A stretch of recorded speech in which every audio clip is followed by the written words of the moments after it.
बिस्मिल्लाहिर्रहमानिर्रहीम। अस्सलाम वालेकुम। मेरा नाम प्रोफेसर डॉक्टर सलीम लगारी है। मैं चाइल्ड स्पेशलिस्ट हूँ। आज जिस मौजू पे मैं बात करना चाह रहा हूँ वो नवज़ादगान का चेकअप है कि नवज़ादगान मीन के जो न्यूबॉर्न बेबीज़ हैं, पैदाइश के फ़ौरन बाद पहले चंद घंटे में उनका चेकअप इंतहाई अहमियत का हामिल है। इसमें 2 पॉइंट्स हम डिस्कस करेंगे। एक कि किससे चेकअप होना चाहिए और इस चेकअप की क्या अहमियत है, क्यों ज़रूरी है।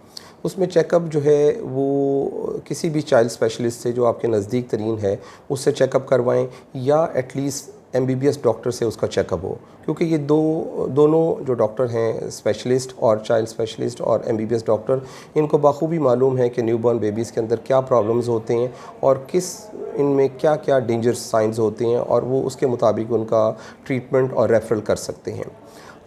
इस संबंध में एक चीज़ जो इम्पॉर्टेंट है कि नवज़ादगान का चेकअप क्यों ज़रूरी है। वो इसलिए ज़रूरी है कि पाकिस्तान का शुमार जो है वो उन कंट्रीज़ में होता है जहाँ शरह अमवात न्यूबॉर्न बेबीज़ की बहुत ज़्यादा है और तरक्की याफ्ता ममालिक की निस्बत ये शरह अमवात हमारे यहाँ 10 गुना ज़्यादा है। और ये जो डेथ्स हैं, यानी जो शरह अमवात है, ये पहले हफ्ते में और बिलखसूस पहले दिन यानी 24 आवर के अंदर अंदर ये जो न्यूबॉर्न बेबीज़ हैं इनमें डेथ की चांस ज़्यादा है। तो इसीलिए जो मैं जिस बात पे स्ट्रेस करना चाह रहा हूँ कि पहले चंद घंटों में बच्चे का चेकअप ज़रूरी है।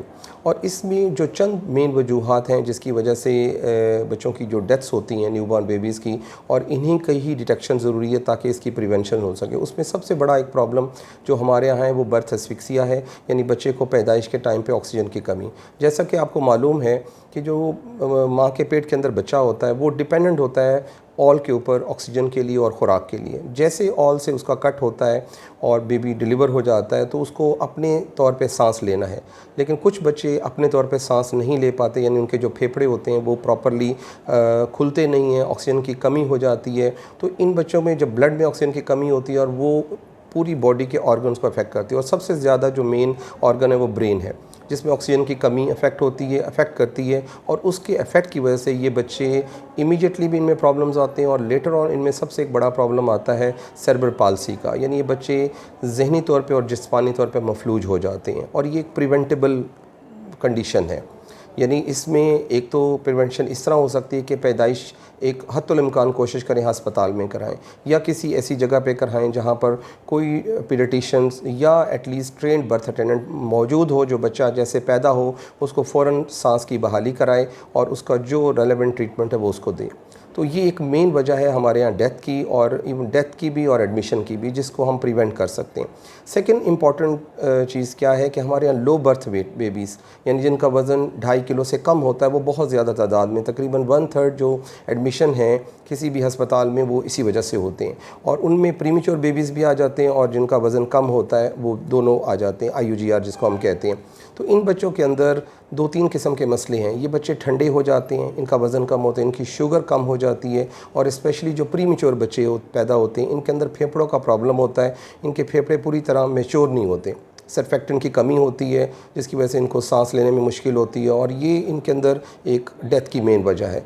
तो इन चीज़ों की डिटेक्शन ज़ाहिर है एक डॉक्टर ही कर सकता है और पैदाइश के फ़ौरन बाद ही होना चाहिए ताकि जल्द से जल्द इस मर्ज़ का पता लगे और उसको वो रेफ़र कर सके या उसका ट्रीटमेंट कर सके। इसके अलावा पैदाइश के टाइम पे एक यरकान जॉन्डिस जो मेजॉरिटी ऑफ द टाइम फिज़ियोलॉजिक होता है, लेकिन बहुत सारे बच्चे जो फर्स्ट 24 आवर में जिनमें जॉन्डिस शुरू होता है यानी पहले 24 घंटे में, वो बड़ा ही अहमियत का हामिल है, जिसकी अक्सर वजह माँ और बच्चे का खून का ना मिलना होता है, AB इनकम्पैटिबिलिटी या RH, यानी माँ का ग्रुप नेगेटिव है, बच्चे का पॉजिटिव है।